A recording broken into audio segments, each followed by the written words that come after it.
খাজানাটা ঝাঁকা দিতেই কেমন যেন বেশ কিছু গুপ্তধন বের হয়ে আসলো। হ্যালো এভরিওয়ান, আসসালামু আলাইকুম।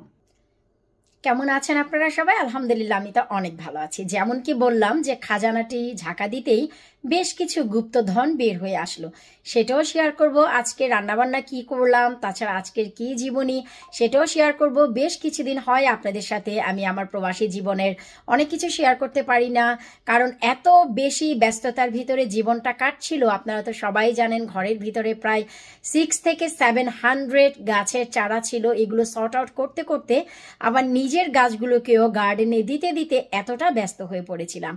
কিছুটা সর্ট আউট হয়ে এসেছে, ভাবলাম অনেকদিন হয় আপনাদের সাথে রান্নাবান্নাটি শেয়ার করি না।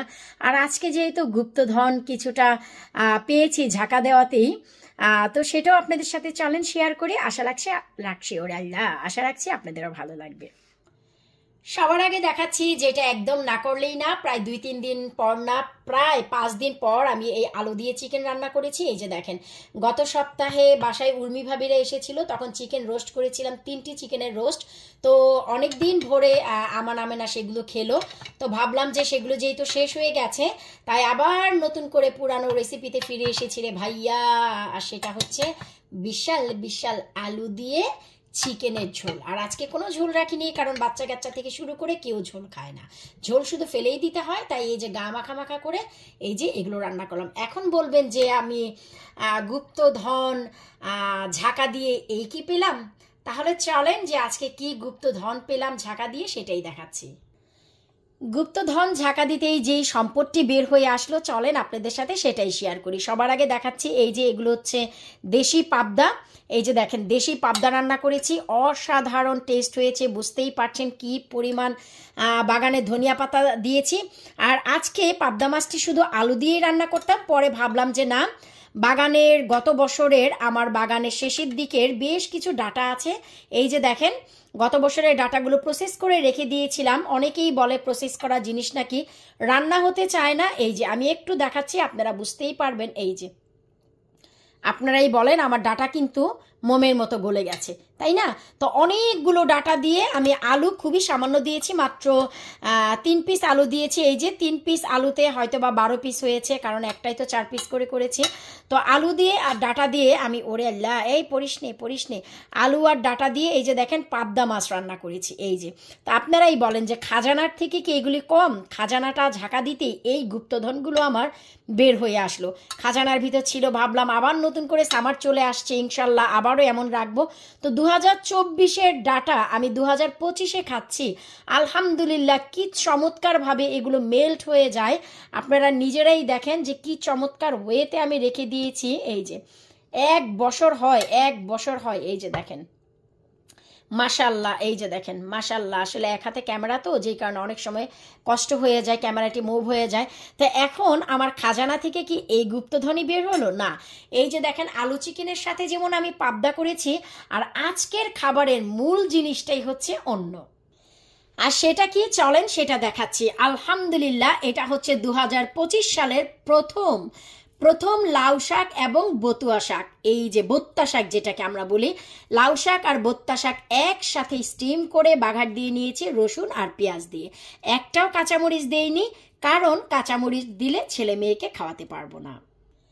এই যে দেখেন, বাগানে নিজের গাছের বুলেট চিলিগুলো তুলে নিয়ে এসেছি। হাইরে ফ্লেভার আর ঝাল, এটা একটা দিলেই আমার বাচ্চা কাচ্চা খেতে পারতো না, তাই আমি খাওয়ার সময় নিয়ে নিব।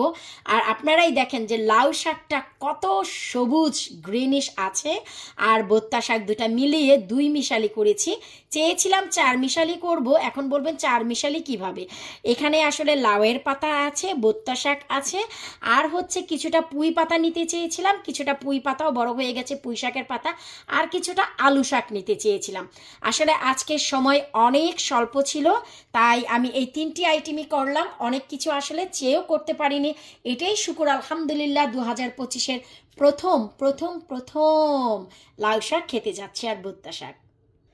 সকালবেলা আমার স্কুলে যেতেই আমার লাভলি ভিউয়ার্সের বেশ কিছু গাছ অর্ডার ছিল গতকালকে, সেগুলো আমি ডেলিভারি অফিসে ড্রপ করলাম। তারপর টেস্কোতে গেলাম, কিছু শপিং করলাম, হোম বার্গেনে গেলাম, কিছু শপিং করলাম। এসে 10টা 10-এ রান্না বসিয়েছি। তারপর 12টা বাজতে আমেনা বুড়ি বলছিল খুব ক্ষুধা লাগছে, তাই হচ্ছে আমি শাকটা স্টিম করে ওকে আগে খাইয়ে নিলাম, তারপর শাকটা বাগার দিয়ে ভিডিওতে চলে আসলাম। এখন হচ্ছে ভাই সবচাইতে বেশি কাজ কিছুটা, এই যে দেখেন শপিনাদি নিয়ে এসেছি। এই শপিনাদি কারণ সপ্তাহেই আমার আমেনার জন্য ভাজি করেছিলাম, ওরা খুব পছন্দ করেছে ভেজিটেবল দিয়ে। এই যে আবারও নিয়ে এসেছি ভেজিটেবল দিয়ে, এগুলো এখনো সর্ট আউট করিনি, এখানেই আছে। আলহামদুলিল্লাহ ডাইনিং টেবিলের চেয়ারগুলো ডাইনিং টেবিলে চলে গিয়েছে। এই চেয়ার দুটো এখানে ছিল, যেখানে অনেক অনেক অনেক গাছ ছিল। আলহামদুলিল্লাহ সবগুলো গাছ প্রায় সর্ট আউট হয়ে গেছে। এই যে দেখেন এখন ডাইনিং টেবিলে খুবই অল্প সংখ্যকই কিন্তু গাছ আছে, তো এইগুলো ইনশাল্লাহ চলে যাবে। আর ওই সে লাউ গাছ যার পাতাগুলো নিচ থেকে আমি কেটে নিয়ে এসেছি। ওই যে দেখেন নিচের দিকের পাতার আমাদের এমনিও কোনো প্রয়োজন নেই, তাই আমি নিচের দিকের পাতাগুলো কেটে চেটে তারপরে হচ্ছে রান্না করেছি। এই হচ্ছে রে ভাই কাজ। এখন হচ্ছে ঘড়ির কাঁটায় 1:15 বাজে, আর আমি এখন নিজে খাওয়া দাওয়া করবো, নামাজ পড়বো, কুইক করে আমানের জন্য কিছু খাবার বানাবো, কারণ আজকে হচ্ছে ওয়েডনেসডে। আমানের গ্রামার স্কুলে ক্লাস আছে 90 মিনিটসের 90 মিনিটসের। ওকে স্কুল থেকে আমি পিক করে সরাসরি ওখানে চলে যাব, তো গাড়িতে বসে যেন ও কিছু খেতে পারে, স্যান্ডউইচ এইসব একটু কিছু বানিয়ে নেব। আর হচ্ছে ঠিক আমরা ঘর থেকে বের হয়ে যাব 2:55-তে, আমি আর আমেনা। ওর স্কুল ছুটি হলে ওকে ওখানে নিয়ে ওইখানে সরাসরি চলে যাব। সেখান থেকে বাসায় আসতে আসতে 6:30 বেজে যাবে। তারপর হচ্ছে বাচ্চা কাচ্চার রাত্রে ডিনার বানাবো। তো বুঝতেই পারছেন কত ব্যস্ত, তাই আর ভিডিওটি বাড়াচ্ছি না। আজকে খাজানা ঝাঁকা দিয়ে যে সম্পদ বের হলো আপনাদের কার কেমন লাগলো অবশ্যই ভিডিওর নিচে কমেন্ট করবেন। আল্লাহ হাফিজ।